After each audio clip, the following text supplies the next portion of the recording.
Olá pessoal, meu nome é Otávio Ribeiro, eu sou cirurgião dentista e juntamente com as minhas amigas Cláudia Lopes e Marister Fabretti, nós fazemos parte do grupo Recuperando Sorrisos. No nosso podcast nós iremos receber profissionais da área da odontologia que irão compartilhar conosco novidades e as suas histórias. Hoje nós temos a honra de receber um profissional muito especial. Ele é uma pessoa muito generosa. Ele é um palestrante que dá aula em vários lugares do mundo. Ele é uma referência em manipulação de tecidos moles e de enxertos ósseos. Eu tenho a honra de tê-lo como meu amigo pessoal.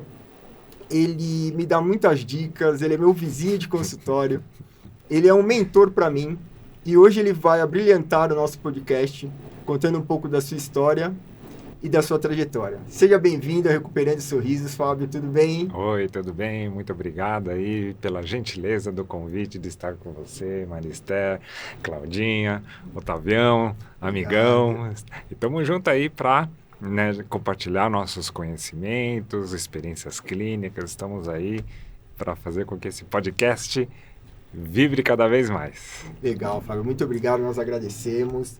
E, Fábio, eu queria começar o nosso podcast pedindo para você contar um pouco da sua trajetória profissional, desde a sua formação até os dias de hoje. Tá bom. Otavião, eu já estou formado, esse ano completo 30 anos de graduação. Me formei no ano de 1994 na Universidade Camilo Castelo Branco. E a partir da formatura vem aquele vazio, a gente não sabe o que fazer, né? E quando a gente não sabe o que fazer, a gente vai estudar, né? Então foi o que eu fiz, foi buscar, né, mais conhecimento, né? E aí então me surgiu a oportunidade na Universidade de São Paulo começar a fazer iniciação científica, né? Estudar periodontia, que é uma das áreas aí que eu gosto bastante, né? Sempre fui, né, muito enveredado aí no caminho da periodontia. Depois pegamos o boom da implantodontia, né, o começo da implantodontia, e começamos a estudar a implantodontia.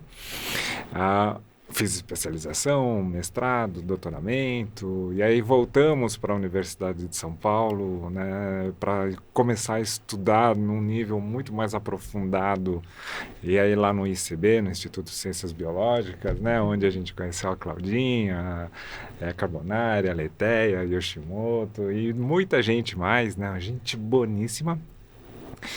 E a partir daí a gente começa a estudar, clinicar, né, desenvolver, e aí as oportunidades elas começam a aparecer à medida que a gente vai se desenvolvendo, que vai criando, que vai publicando, né, que vai pesquisando, e as oportunidades começam a aparecer desde que a gente mantém uma linha boa de raciocínio, uma linha de trabalho. E dentro desse contexto, começamos a falar no Brasil e surgiu a oportunidade de ir para fora, então América Latina, América do Norte, Europa, Ásia, tivemos aí a grata satisfação de estar presente, né, em vários eventos mundiais, né? Então a trajetória é uma trajetória que eu acho que ela se baseia aí em atendimento clínico, em desenvolvimento científico, né, e compartilhar, o espírito de compartilhar informação com outras pessoas. A odontologia, ela tem diversas facetas, né? Diversas especialidades. Então, o que te tocou que levou você a ir para a área de pério e implante? A periodontia, ela é uma especialidade muito desafiadora, né, Claudinha? Porque a gente trabalha na iminência da perda do dente, né? A gente trabalha na iminência da troca por um implante. A gente trabalha na educação, né? Nós somos periodontistas, assim como profissional da área da saúde, todos somos informadores, né? E todos nós somos formadores também. onde a gente tem que orientar o nosso paciente. Então, puxa vida, né? A periodontia, ela esbarra em várias situações, né? Que elas são importantes para a sustentação, manutenção estrutural, né? Mas um caso mais específico, né, que me fez trilhar, né, na linha da periodontia, basicamente são duas questões, né? Um é professor, né? Tem aquele professor que parece que te inspira, mas parece que isso só inspiração é uma coisa, mas quando você faz uma sinergia, parece que é uma coisa diferente. Né? Tem Então, empatia. Exatamente. Te dá empatia, Não, tem empatia, assim, ó, é assim e vai. Né? Então, isso. E uma outra situação, né, é que é um atendimento clínico que eu fiz de periodontia num paciente, por estar lidando, né, com a periodontia num paciente com necessidades especiais. Né? Que esses casos são mais complexos porque não adianta você ensinar, não adianta você produzir muito, porque a resposta, que é cuidar, escovar, não vem, e o grande desafio te move a cuidar dessa pessoa, a melhorar, né, a fazer o que eu posso fazer a mais para ela voltar com menos biofilme, menos tártaro, menos problema, menos sangramento, enfim. Né? Então, basicamente isso, sabe, Claudinha, assim, uma inspiração profissional, né, um atendimento bastante complexo, né, me ligou na pério, né, e aí a implantodontia é consequência da pério, né, e também por questão de oportunidade, abriu uma vaguinha lá, puf, né, e aí eu entrei, enfim, eu estava lá no momento certo, na hora certa, e aí as coisas aconteceram para mim. Né? Maravilhoso. Legal. Pelo que você contou, de fato, você é alguém apaixonado pelas pessoas. E o que te motivou foi, de fato, melhorar a qualidade de vida das pessoas. E trabalhar principalmente com pacientes especiais é uma coisa que me emociona. E eu te perguntaria, Fábio, o que você considera que na sua especialidade você poderia fazer de melhor pelo seu paciente? O que você recomendaria? Onde você criaria condições melhor para essas pessoas? Como? A periodontia, ela é um problema que muitas vezes ele aparece sorrateiramente, né? Sim. Ela vem silenciosa, ela vem sem produzir sinais clínicos e de repente o paciente traz, né? Ele vem ao consultório porque ele apresenta um problema periodontal e muitas vezes já está numa condição ruim, né? Outras vezes a periodontia, ela é visível quando, tomei um gelado, isso, aquilo, vai ver, é uma recessão gengival. Né? Outras vezes, a periodontia, ela aparece porque o display do sorriso está grande, o sorriso gengival incomoda, enfim. E outras vezes, e a maioria das vezes, é quando, né, o colega enfrenta, né, uma situação de necessidade de tratamento periodontal e nos encaminha o paciente para fazer tratamento. Diante disso, né, eu poderia dizer assim, qual a recomendação? Né? Primeiro, a gente ter um olhar periodontal para tudo aquilo que a gente vai fazer. Né? Então, se vamos trabalhar reabilitação, faceta, implante, enfim, né? Independente da área que a gente vai atuar, olhar para o periodonto, olhar para o tecido gengival, fazer exames que estão relacionados à sustentação, né, aos tecidos de sustentação, acho que essa é a primeira coisa. Segundo, prevenção. Periodontia nada mais é do que prevenção. A prevenção...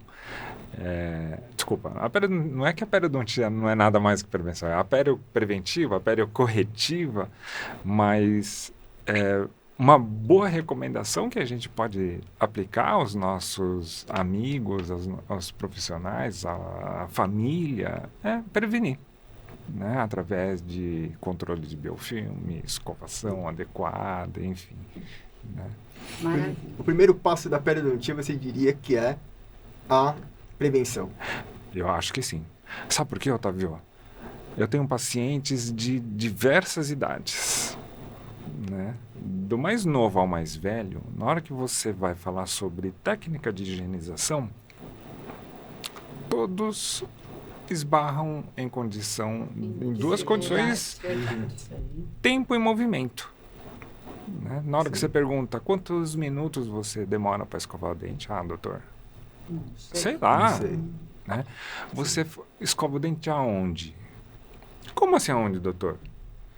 Você pega a escova e fica na frente do espelho escovando, ou você pega a escova, vai arrumar a cama, vai arrumar não sei o que, arruma não sei o que lá. Pergunto se eles usam óculos para escovar o dente. Óculos para escovar o dente, porque não enxerga, Sim, Claudinha. Enxerga, né? Né? As pessoas não veem. Né? É verdade. Então, assim, ela é preventiva, né? E dentro desse contexto, a manutenção da escovação, ela é um passo fundamental. E, muitas vezes o paciente acha que aquele bochechinho que ele faz no final que é a cura, Sim. Que é o que resolve. que é o que resolve. E se a gente indica algum bochecho, a gente está piorando Eles muitas só fazem vezes. o bochecho. Exatamente. É verdade. Só fazem Vamos resumir, vamos reduzir isso aí, né? Então, acho que é por aí assim, né, Otávio? Prioriza o tecido mole, as gengivas, para depois a gente cuidar do branco, né, do dente. E eu acho que é por aí, né? Sem dúvida. Sem dúvida. Sem dúvida. Fábio, você comentou agora que você atende pacientes de diversas idades no seu consultório. Nós sempre conversamos sobre isso, eu, a Cláudia e a Marister, sobre uma incidência muito grande nos nossos consultórios de pacientes com 50 anos mais, 50, 60 a mais. E por isso nós fizemos o nosso podcast, o Momento 50 a mais. Nesse momento, nós vamos fazer perguntas para você específicas a essa faixa etária, que é uma faixa etária que vem crescendo muito, né? E que nós precisamos ter um olhar, um viés diferenciado. Eu gostaria de saber, Fábio, se na sua clínica, se no seu dia a dia, você atende muitos pacientes nessa faixa etária. Sim, vamos dizer assim, 75% dos meus pacientes são 50 a mais. 65%? 75%, eu acho que... É muita gente. 3/4 do meu atendimento são reservados para pacientes com a melhor idade. Sim. Porque a gente trabalha com a periodontia, né? Mas a minha esposa, que é ortodontista, Sim. né? E a nossa recepção ela é bastante engraçada, né? Porque é uma sala que tem um sofazinho, cadeirinha, de um lado tem criança e de um lado tem o velhinho. Muito É legal. incrível Minha clínica era assim isso. também. É incrível, né?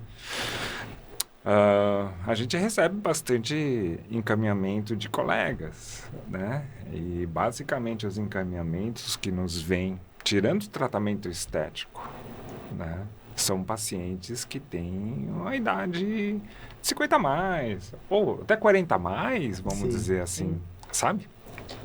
E, Fábio, você, então, atendendo esse público, qual é a principal queixa deles? O que eles mais se preocupam? O que você percebe ao receber esses pacientes? Qual é a maior preocupação deles em relação ao tratamento? Tem uma frase que me marca bastante, assim, né? Doutor, eu já cuidei dos meus filhos, já cuidei dos meus netos, agora eu vou cuidar de mim. Acho que vocês já ouviram isso também, né? Todo mundo, né? Na faixa dos 50 e alguma coisa. Sim. Né? E aí, assim, quando a gente vai fazer um exame clínico, nós percebemos envelhecimento dental, perda de estrutura, de sustentação dental e periodontal. Pacientes que vêm com 50 a mais, eles são aqueles acometidos de várias iatrogenias, quer dizer, na verdade, não polemizando, Sim, né?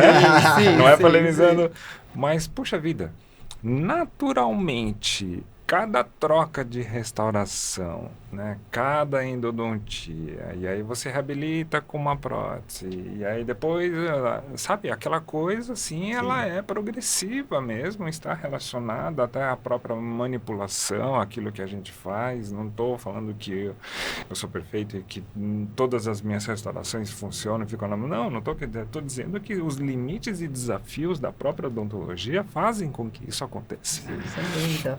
E são pacientes que, na época, quando eles eram crianças, não existia esse foco tão grande na prevenção, né? Os pais, eles não se preocupavam tanto, né? Então, quando eles eram crianças que tinham acesso a bala, chiclete, não ia no dentista quando era criança, porque não se fazia isso. Né? Diferente de hoje. Exatamente, né? Exatamente. A gente percebe claramente que existe os índices de cárie, eles vêm reduzindo, né? Então problemas odontológicos eles diminuem, outros problemas vão aparecendo, né? Mas quando a gente fala sobre a queixa principal, né, do paciente 50 a mais, eu acho que ele está muito relacionado às questões do próprio desenvolvimento e tratamentos que foram anteriormente produzidos no paciente, né? E ele vem com alguma questão para resolver. Então assim, é uma restauração que caiu, ou então uma prótese que ficou ruim, ou então um dente que está amolecido, a gengiva que subiu. Eu acho que a queixa principal, ela está reservada para esse setorzinho, assim, sabe? Daquilo que já foi manipulado, daquela coisa. É a grande maioria. É uma atualização do tratamento, né? Uma manutenção. E recuperar sorriso, né? Nossa, o nome é excelente. Eu achei que é excelente. Porque o dente gastou, né, Otávio? Né? E o paciente que chega nessas condições, ele não perdeu só a estrutura dental. Ele perdeu, às vezes, a alegria, ele perdeu a autoestima. Às vezes, ele não se comunica corretamente, ele tem uma série de dificuldades, sem contar a dificuldade mastigatória, toda a questão que essa degeneração ou deteriorização do sistema traz.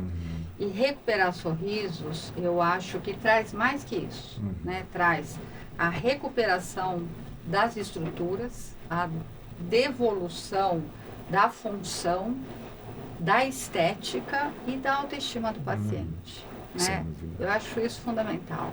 Eu sou uma reabilitadora, então eu pego o paciente justamente nessa faixa etária, que chega com essa questão. Bom, já fiz isso, já fiz aquilo, cuidei desse, daquele outro, agora eu vou cuidar de mim.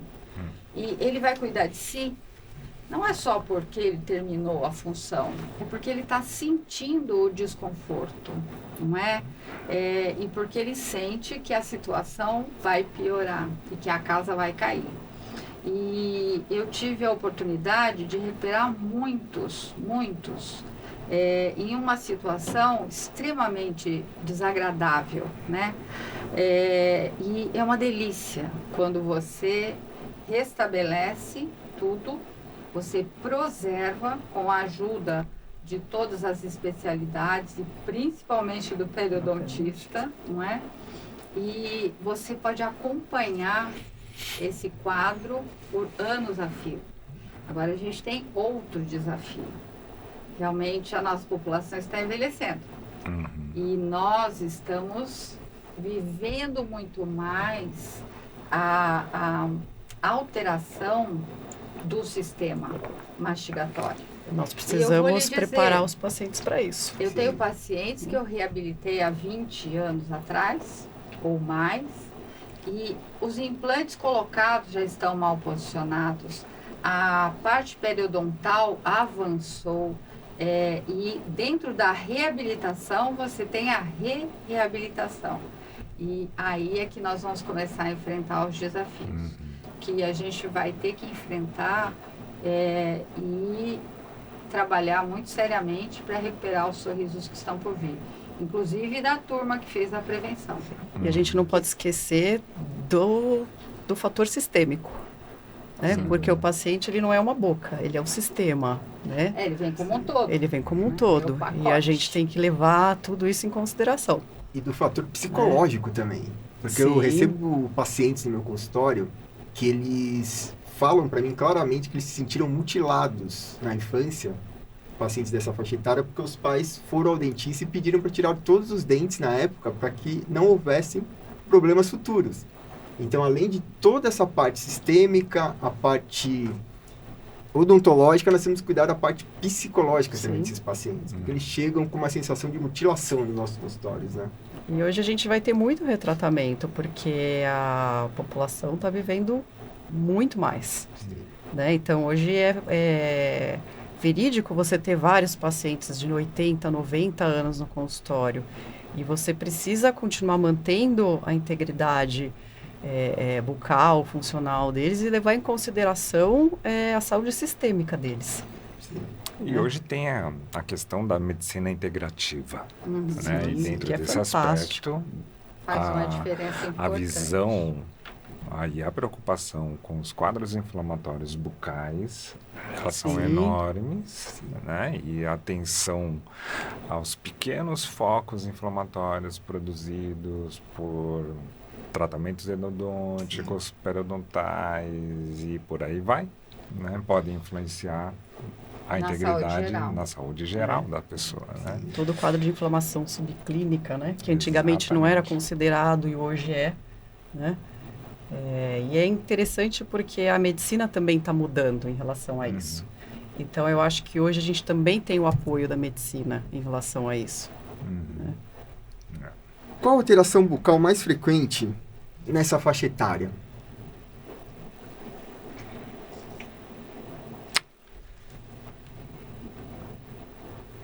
Eu acho que não é uma só. Eu acho que tem mais que uma. Dentro das observações clínicas e daquilo que a gente tem de evidência científica, a gente poderia pontuar o problema periodontal em primeiro lugar. Tá. Perdas dentais precoces, né, também estão em alto índice mundial, né, nos estudos de prevalência de pacientes com dentes perdidos. Essa população de 50 a mais hoje, ela está dentro de um score amplo, né, de percentual. Quero dizer assim, a cada 100 pacientes, 50 a mais, um percentual enorme dessa população é acometido de perda dental precoce. Sim.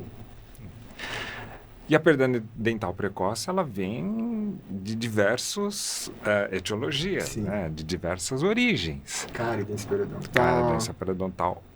E hoje em dia a gente observa traumas. Sim. Cada vez mais frequente o trauma dental, né? Pelo apertamento. O bruxismo. Né? O apertamento dental, ele é violento. Mas... no meu ponto de vista, daquilo que chega para a gente no consultório, a gente pode observar que a doença periodontal, os acometimentos periodontais, eles são em níveis bastante altos. Problemas de infiltrações dentárias, de próteses, restaurações, elas também são outro índice enorme, porque a validade da prótese, né? O contorno das restaurações. Ele vai se modificando, enfim. Eu diria que, basicamente, esses dois grandes campos aí são aqueles que mais são visivelmente observados. Mas a gente pode dizer que a maloclusão é outra grande causa, né, de problemas e o acometimento de maloclusão é enorme.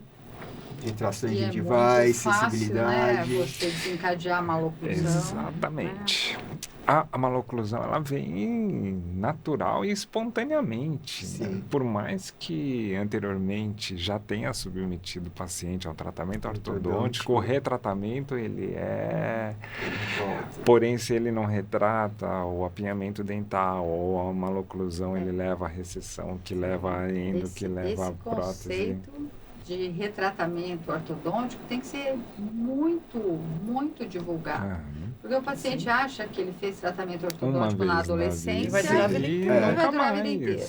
Verdade. Eu já vou indo para o terceiro. E sim, eu tenho que realinhar os meus dentes. Porque por mais que eu trabalhe a minha deglutição e a minha respiração, eu modifico a posição dos meus dentes. Não é?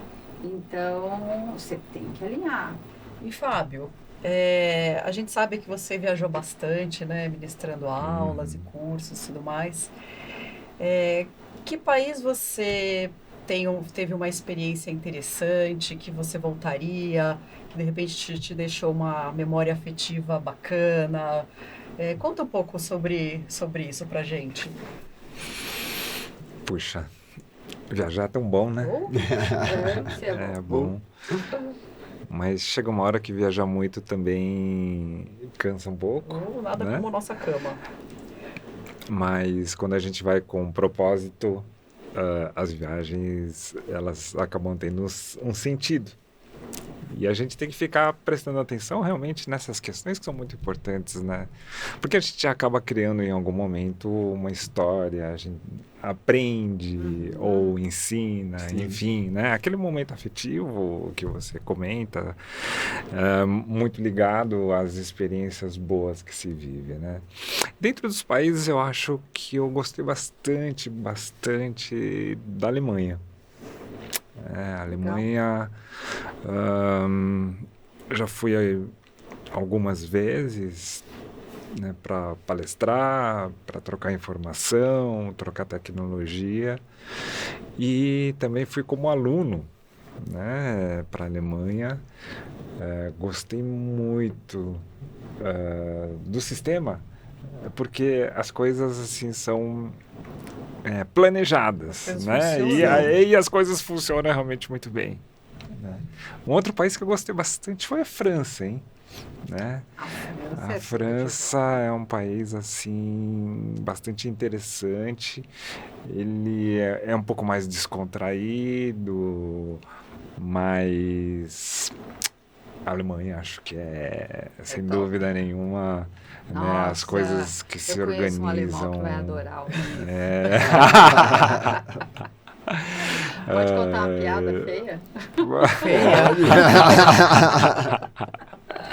E Fábio, você se lembra o primeiro país em que você foi convidado a dar aula? E qual foi a sensação de, sendo um dentista brasileiro, ser convidado para palestrar, para ensinar fora do nosso país? Nossa, o primeiro país que eu fui foi a Costa Rica. Costa Rica. Primeiro país. Não estava nem no mestrado ainda, estava naquela parte de estudar, ralar, né, iniciação científica, e já estava pesquisando alguma, porque a gente nessa fase trabalha muito para os outros, né?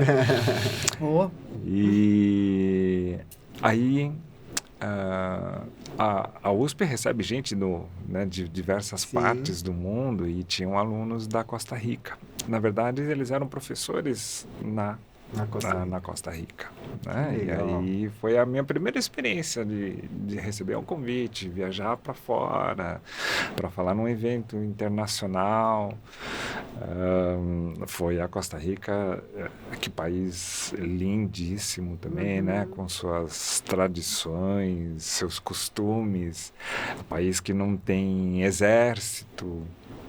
Né? Pra você ter uma ideia, é um país assim que ele é tão seguro de se viver, e a parte de natureza realmente é muito boa. Só que para chegar lá na Costa Rica, você tem que parar no Panamá. Sim. Né? E o Panamá é aquela coisa gigantesca, um hub mundial, porque ali cruza, né, tudo. Sim. Então, puxa, aquela foi uma experiência bastante legal. Isso foi em 1998, 99 por aí, assim, foi bastante tempo, né? Mas legal. Foi o kickoff, né? Foi o primeiro, assim. Aí tinha que falar espanhol, não sabia nada de espanhol. E aí tinha que aprender, né? Como é que vai aprender?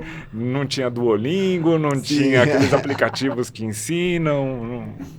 E foi na raça.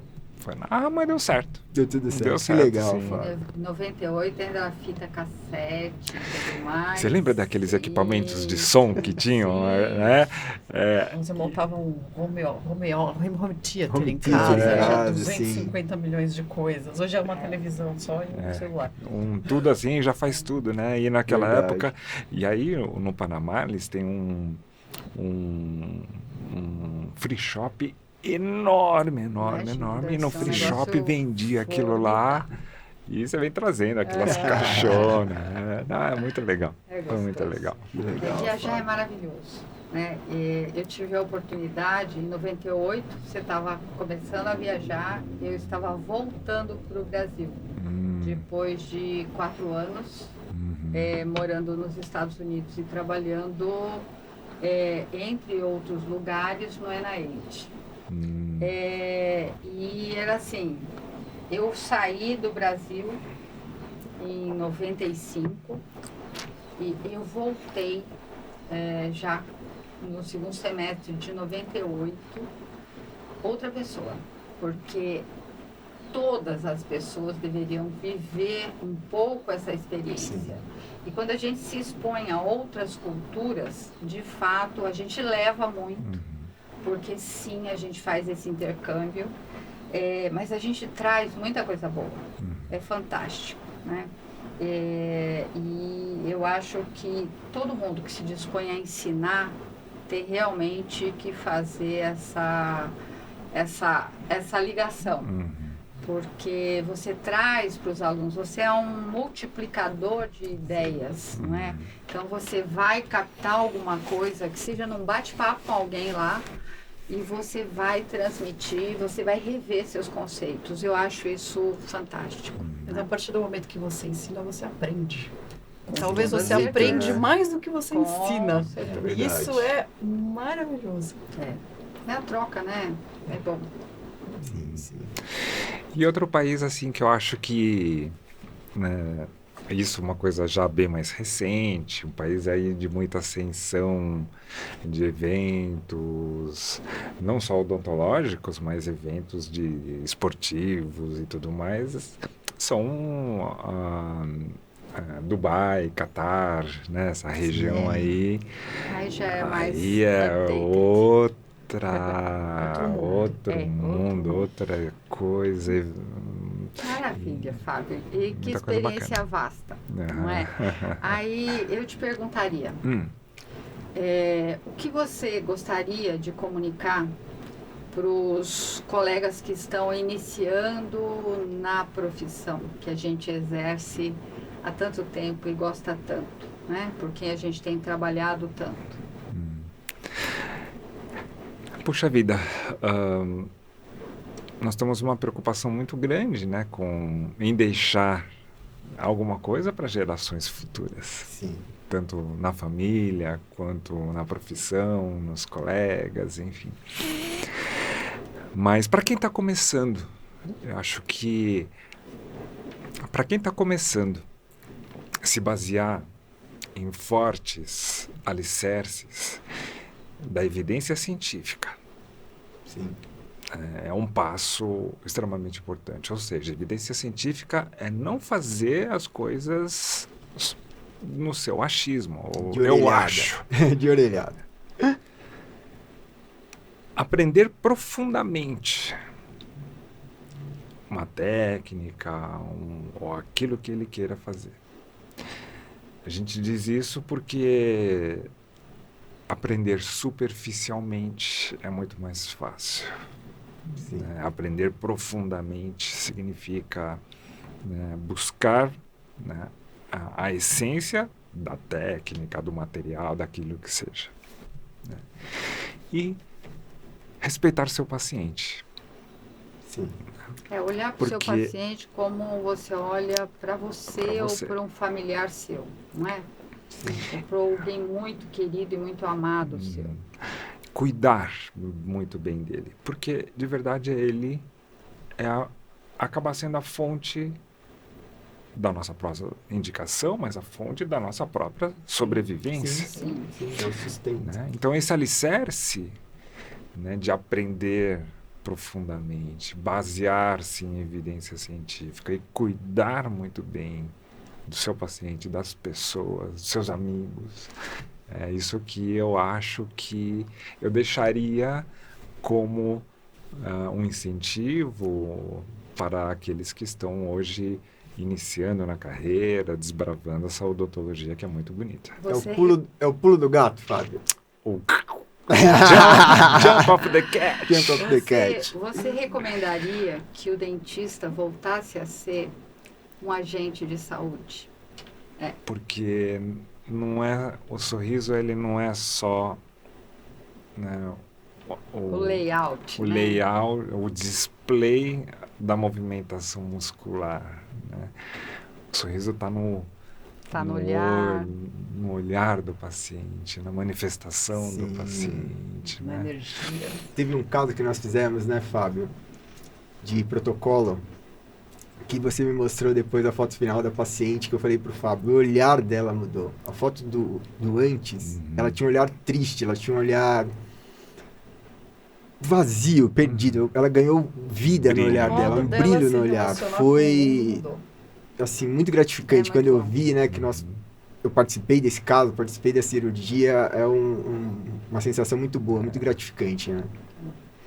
Depois, numa próxima, a gente vai conversar mais sobre isso. Sobre Opa, isso. vamos Sim, sim. sim. Né? Eu comecei atendendo crianças oncológicas. Então, recuperar esses sorrisos realmente foi um desafio aos 23 anos de idade. Uma loucura. Mas é fantástico, né? Daí a gente aprende o respeito pelo outro, né? E a validade do exercício da nossa profissão. Parabéns.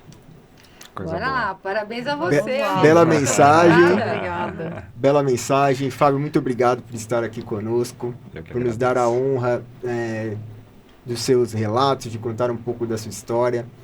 E nós esperamos você aqui em uma próxima oportunidade. Agradeço vocês também, meninas, por estar aqui hoje comigo. E até a próxima. Nos vemos no próximo episódio. E vamos recuperar os sorrisos, gente. Bora recuperar sorriso.